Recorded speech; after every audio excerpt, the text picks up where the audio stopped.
7-9-30 Listen anywhere. وحده من سوريا. sur France Inter.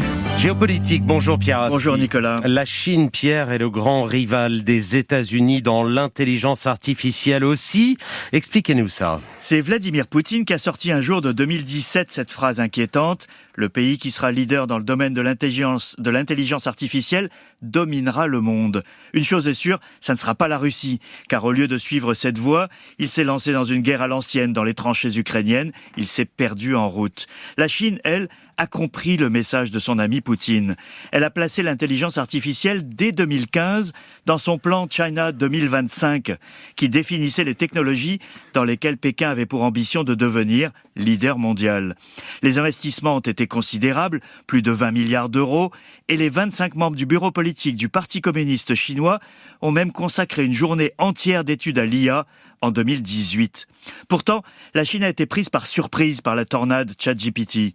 Elle a beau se répéter que l'Amérique est en déclin et que son heure est arrivée, c'est quand même là-bas qu'a été conçue cette avancée technologique, pas dans les équivalents chinois de la Silicon Valley. Et la Chine est-elle réellement en retard ? Alors, en l'espace de quelques semaines, les entreprises chinoises ont sorti à leur tour des logiciels de type ChatGPT. Rien qu'hier, c'est le géant Alibaba qui a annoncé le lancement d'un service nommé Tongyi Qianwen, ce qui signifie la vérité au travers de 1000 questions.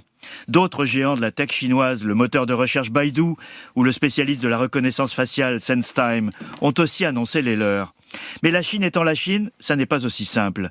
Hier, justement, l'administration a publié sa régulation du secteur, signe que cette irruption de logiciels conversationnels vient bousculer l'ordre bien rodé du numérique chinois. L'administration exige la validation préalable de tous ces nouveaux services et impose l'identification avec leur vrai nom de tous les utilisateurs. Plus compliqué, elle leur impose d'être porteurs de valeurs socialistes et de ne pas véhiculer d'informations qui menaceraient le pouvoir de l'État ou l'unité de la nation. Le premier réflexe de Pékin est toujours le contrôle. Et ce contrôle, Pierre, peut-il freiner le développement de l'IA ? C'est la question clé depuis le début de la révolution numérique, Nicolas. De nombreux analystes estimaient que la volonté de contrôle permanent empêcherait la Chine de rester dans la course technologique. Ça s'est révélé inexact. Et les entreprises chinoises sont même en tête dans plusieurs domaines. Mais l'IA pose un problème nouveau aux censeurs de Pékin, comme le montre la vitesse à laquelle les nouvelles réglementations ont été publiées.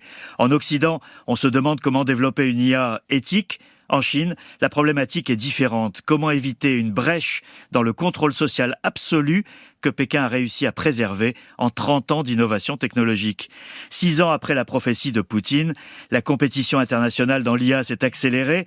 Dans un contexte de tensions géopolitiques croissantes, l'IA a de multiples facettes et usages.